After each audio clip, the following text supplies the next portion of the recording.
Amis téléspectateurs, nous sommes en compagnie d'Alongo Wilkins, qui porte un nom spécial. On pourra imaginer qu'il vient d'ailleurs, mais il est bien congolais. 100% congolais d'ailleurs, on le connaît à Lubumbashi, on le connaît à Kinshasa. Il est à Bruxelles depuis très très longtemps, donc il est détenteur d'un doctorat en droit qui va bientôt mettre à profit en fait son diplôme en Italie peut-être, deviendra-t-il professeur en Italie, pourquoi pas dans un pays francophone, mais il a choisi l'Italie pour dispenser en fait ses connaissances. Et là, aujourd'hui, nous sommes bien sûr à Bruxelles, précisément à Jette, pour participer à un congrès extraordinaire de la diaspora organisé par l'Association internationale de la diaspora congolaise. Ils veulent débattre sur l'avenir de la diaspora congolaise et aussi son développement. Alors, nous avons le plaisir de poser des trois questions à M. Alongo, à savoir qu'est-ce qu'il en pense d'abord de ce congrès. Bien, merci beaucoup, monsieur le journaliste, de m'avoir posé cette question. Comme vous le savez, une rencontre de ce genre se fait rencontrer beaucoup de gens. Et ça donne l'opportunité ou l'occasion aux Congolais que nous sommes, de la diaspora, de pouvoir nous focaliser sur les questions de l'heure du pays et puis faire une sorte d'autopsie et proposer éventuellement des solutions qui doivent s'imposer compte tenu de la situation on ne peut plus dramatique qui sévit dans notre pays. Voilà un peu en quelques mots ce que je peux dire. Alors, il était question lors des interventions par les invités qui étaient des invités de qualité, qui sont d'ailleurs ici, dans des petits ateliers qu'on voit ici. Il était question aussi sur l'occupation de la RDC. On ne peut pas développer la RDC sans chasser, en fait, c'est lui qui met ces pays dans un état de déliquescence. Qu'est-ce que vous pouvez avoir comme réflexion par rapport à cela? Vous savez, je l'ai toujours dit, et c'est un secret de polichinelle, et heureusement, les orateurs l'ont si bien épinglé lors de leurs interventions différentes, c'est que notre pays est sous occupation rwando-ougandaise, que sais-je encore, aujourd'hui. Notre pays fait l'objet d'une spoliation démesurée de ses ressources naturelles. Alors, dans une telle situation où les multinationales sont comme en train de se jeter sur une proie, comme des vautours qui se jettent sur une proie, il est donc urgent que l'on puisse mettre fin à cette occupation, à ce pillage extrême de nos richesses. Et surtout, mettre fin à cette occupation humiliante et avilissante. Donc, nous devons d'abord et de prime abord chasser ces gens-là si nous voulons appliquer la bonne politique. Si nous voulons faire développer notre pays, il faut d'abord mettre fin à ce système qui règne, qui est en train de régner par défi.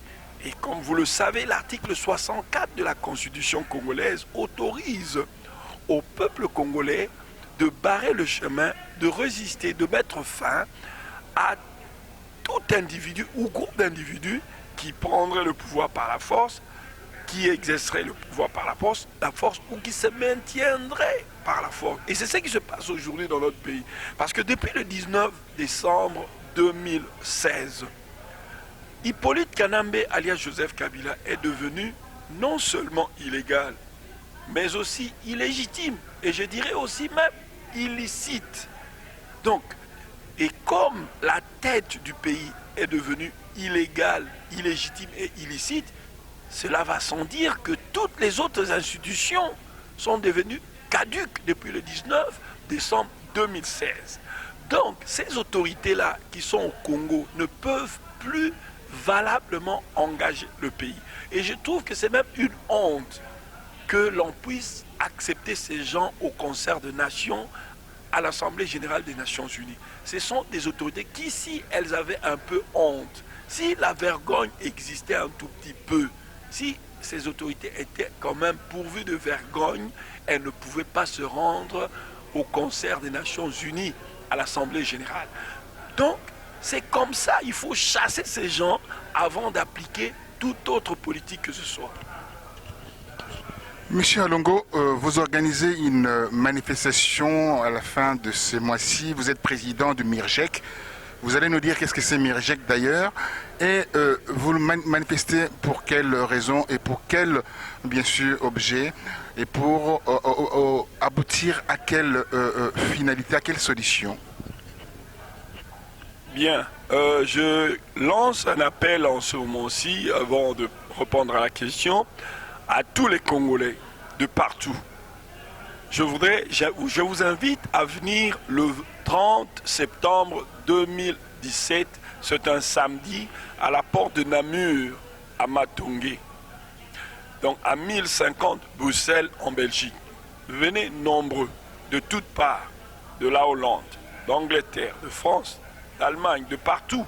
Venez donc pour que nous puissions d'abord, et je vais dire, le thème même, les thèmes des différents points de revendication sont les suivants. 1. Les autorités congolaises illégales et illégitimes ont pris une mesure, celle de considérer comme caducs tous les passeports biométriques. À partir du 16 octobre, ces passeports-là ne seront plus valables. Il faut que les Congolais puissent se procurer les passeports biométriques. Mais selon les réglementations internationales, il y a quand même un certain délai. Et puis aussi, vous l'avez vu ici en Europe, quand l'euro était mis en circulation, les anciens billets de francs belges, francs français continuaient à circuler au même moment que l'euro. C'est petit à petit pour ne pas pénaliser la population que ces anciens francs ont été récupérés par les banques. Alors, par les banques centrales des différents pays. C'est pour cela que nous aussi, nous avons estimé que les autorités qui ont pris ces mesures-là sont illégales, illégitimes et illicites. Elles ne peuvent donc pas, nous devons commencer par là, prendre de telles mesures. Elles ne peuvent en aucune façon engager la population ou les intérêts de notre pays.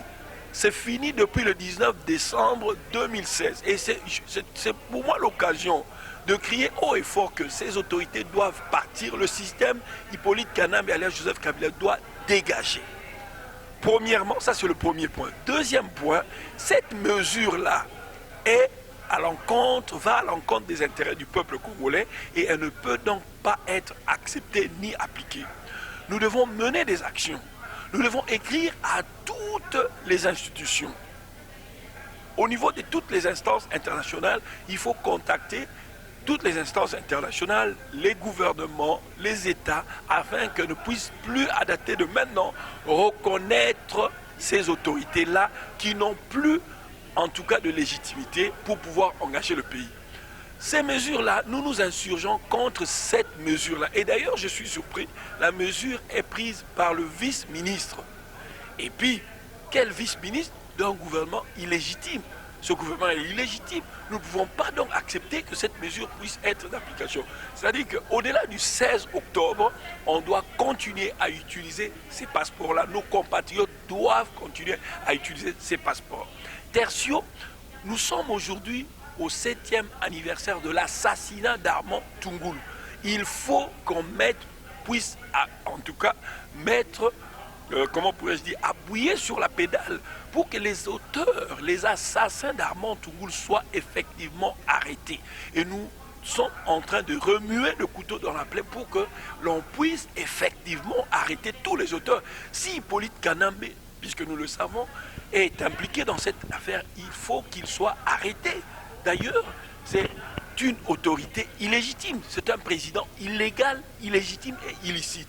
Voilà pourquoi nous lançons un appel à tous nos compatriotes pour qu'ils viennent nombreux le 30 septembre 2017, samedi, à la porte de Namur, à partir de 13 h, afin de participer à cette manifestation qui va nous conduire devant l'ambassade symboliquement de la République démocratique du Congo. Voilà un peu en quelques mots ce que je peux dire. Alors, la finalité de ces actions, est-ce que juridiquement, pourriez-vous attaquer le gouvernement en place par rapport à cette histoire de passeport, cet impair, si on peut dire ainsi? J'aimerais que les gens qui nous suivent en ce moment précis puissent savoir que c'est un acte de génocide de plus que le gouvernement congolais le gouvernement illégal et illégitime congolais vient de prendre, ou le vice-ministre des Affaires étrangères, une autorité illégale. Donc, parce que les gens ne comprennent pas le génocide, c'est quoi? Et selon l'article 6,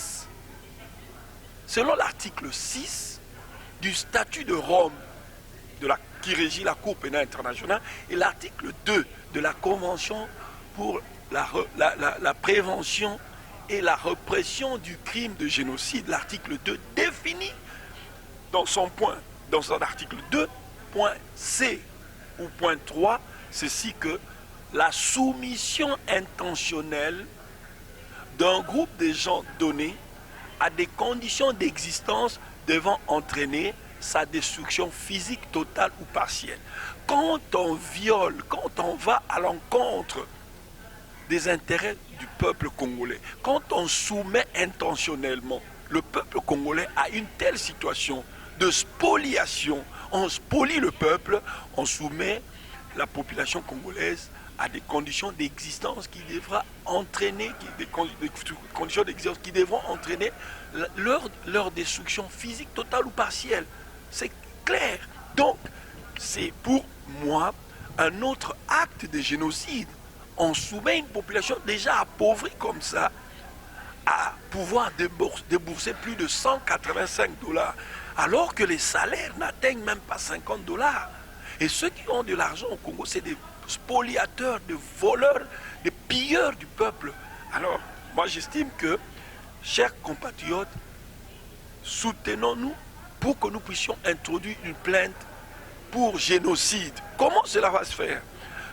Beaucoup de pays dans ce monde ont la compétence universelle. Ici en Belgique par exemple, nous pouvons utiliser la compétence universelle pour pouvoir porter plainte contre ce gouvernement congolais qui est en train de faire souffrir le peuple, qui va à l'encontre des intérêts du peuple, qui soumet le peuple congolais à des conditions d'existence. Parce que si une famille pauvre, tellement pauvre à cause de leur mégestion du pays, doit débourser 185 $ par personne, eh bien, en ce moment-là, c'est vraiment faire souffrir le peuple. Et quand le peuple est soumis à des atroces sévices comme ça, et des atroces pression morale, torture morale, je suis convaincu que ce sont des actes de génocide. Et il faut que l'on puisse déposer plainte contre ce gouvernement, non seulement à cause de ces mesures, parce que cette mesure-là, la dernière, n'est qu'un maillon d'une longue chaîne qu'on appelle le génocide congolais. Passons sur un autre registre, le registre de légitimité de ces présidents Kabila. Alors, d'aucuns disent, surtout l'opposition, le Rassemblement précisément, dit clairement, d'ici la fin de l'année, si Kabila ne s'en va pas, il y aura soulèvement. Que pensez-vous de cela? En 2016, on avait parlé de cela, et on parle de 2017 aujourd'hui. Bis, répétez ça? Bien, vous savez qu'en 2016, le 19 décembre, Hippolyte Kanambe, après le 19, il devait y avoir soulèvement populaire, mais qui a été reprimé dans le sang, et beaucoup de gens sont morts. Mais aujourd'hui, il est hors de cette légitimité-là. Donc, il devient, à mon sens, on ne peut plus fragile par rapport à 2016. En ce moment-là, on venait à peine de sortir de la légitimité, mais il a semblé résister. Mais aujourd'hui, il est en train de nager, de patauger dans l'illégitimité la plus totale. Je ne vois pas comment est-ce qu'on peut laisser le temps à un tel énergumène, excusez-moi, on peut lui laisser le temps de respirer ou de continuer à gérer les affaires d'un pays. Parce qu'il y a le climat, il y a le capital confiance qui existe. Le peuple a perdu confiance en ce président qui est devenu illégitime. Et en vertu de quoi est-ce que ce président va continuer à gérer le pays et à diriger le pays? Nous devons être sérieux. On ne peut pas diriger un pays par défi. Il est clair qu'en 2017, en décembre, il doit partir. Si il n'y a pas soulèvement populaire, on doit recourir à tous les moyens pour le faire partir par la force. Et c'est ce que nous recommandent les dispositions de l'article 64 de la Constitution. Parce que depuis le 19 décembre 2016, Hippolyte Kanambe, alias Joseph Kabila, est devenu illégitime. Lui et tout son système. Nous devons quand même comprendre cela et nous devons, nous, Congolais, barrer le chemin à cet homme et le chasser, et non seulement Hippolyte Kanambe, mais tout son système. Alors, ma dernière question serait simple. Ce ne sont pas de tractations par rapport à cette mise en garde à l'endroit de Joseph Kabila. Ce n'est pas une surenchère de l'opposition ou des rassemblements pour peut-être aller vers un troisième dialogue, un hypothétique dialogue pour récupérer la primature? Écoutez, monsieur le journaliste, aujourd'hui, nous avons un sérieux problème de légitimité dans notre pays. Il ne s'agit pas de prendre la primature pour qu'on soit légitime. Nous devons savoir aujourd'hui que les institutions démocratiques, étatiques, n'existent plus. Ce sont des gens, je les appellerai des véritables gangsters qui sont en train de régner. Alors, il n'y a que la violence qui arrête la violence. La violence de l'État qui s'organise sous forme d'armée, sous forme de justice, sous forme de police, arrête la violence des bandits et des voleurs à main armée. C'est la même chose. C'est la même chose aujourd'hui. Nous avons affaire à des gangsters. Nous avons affaire à des gens qui veulent continuer à régner par défi, comme on dit en lingala, nanko. Alors nous devons les chasser. Il faut qu'on puisse arriver à les chasser effectivement. Il doit partir. C'est ça. Il n'y a pas à prendre la présidence. Il n'y a pas de dialogue. Là, parce que le pouvoir en place a fait preuve de sa mauvaise foi caractérielle. Et nous, on le sait. C'est un pouvoir qui est de mauvaise foi, un pouvoir sanguinaire, un pouvoir qui tue, qui affame, qui vole, qui pille, qui fait piller le pays. Alors, nous ne savons pas comment est-ce qu'on peut aller dans un dialogue. Est-ce que la crise aujourd'hui, j'ai proposé, et ceux qui peuvent essayer d'aller voir ça sur Internet, sur YouTube, j'ai proposé le forum à Longo 2 points, forum souverain, à propos du forum souverain. Allez, suivez ça sur YouTube et vous verrez ce que je suis en train de proposer. Merci. Voilà, merci, merci amis téléspectateurs. Vous venez de suivre Monsieur Wilkins Alongo, qui est, je répète, docteur en droit, et il préside en fait l'association MIRGEC. Alors, il va les dire lui-même d'ailleurs. Bien. Le MIRGEC, c'est le mouvement indépendant pour la reconnaissance du génocide congolais, et nous comptons dans les jours qui viennent organiser une grande conférence sur la reconnaissance du génocide congolais. Voilà, merci à vous et continuez à suivre Afrique Rédaction et à très bientôt. Merci. Merci infiniment.